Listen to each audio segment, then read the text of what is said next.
I want to tell you about this new book called simply Baby.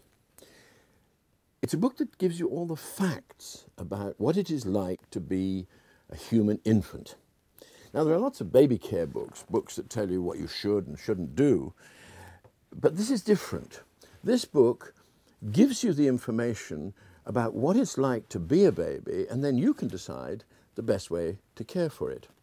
I prefer this method because otherwise you tend to be told to do this or that in a very rigid way, when maybe it doesn't quite fit with your own personal feelings. So it's a book of a new kind about the most extraordinary life form ever to draw breath on this planet, the human infant. It may look a little helpless lump of flesh, but in fact, it's a life form that is power-packed with the most amazing potential. Every baby has inside it a system of developmental stages which bring it through those first 2 years and prepare it for the later stages of life. Even at birth, when the baby looks absolutely sort of almost lifeless after the exhaustion of being born and just lies there, even then, inside its body, its circulation system, its blood system, is going through the most amazing changes. Some vessels are closing down, others are opening up, because, of course, it has to switch to lung breathing, to air breathing. And that needs a different kind of blood system. So that's all going on inside the body.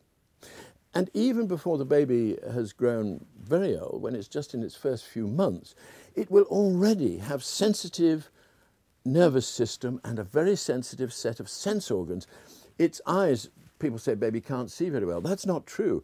Baby's vision is very carefully designed so that what it sees best is something at this distance. Of course, that's its mother's face. Its mother's face is the most important thing for it to see. So it may not be able to see things in the distance very well, but that doesn't matter because it's the mother's face that means everything to it, to see the expressions on her face. And its sense of smell is extraordinary. If you take bits of cloth and, in an experiment, put them on the breasts of lactating mothers, and then you take those bits of cloth and you put them next to a baby's face. If it's a bit of cloth that's been on some other woman, baby's not interested. When the bit of cloth that was actually on its mother's breast is put next to its face, it turns its head immediately like that, ready to feed. In other words, even a tiny baby can identify the individual fragrance of its own mother and distinguish it from that of other mothers. And it's the same the other way around. Mothers can identify the fragrance of their own babies. We blindfolded some young mothers and lined them up and then passed their babies one by one in front of them so they could just smell them as they went past. And then we said to a mother, now, baby's gone past, who's the mother? And the mother would put her hand up, take her blindfold off, be absolutely astonished to see that she got it right.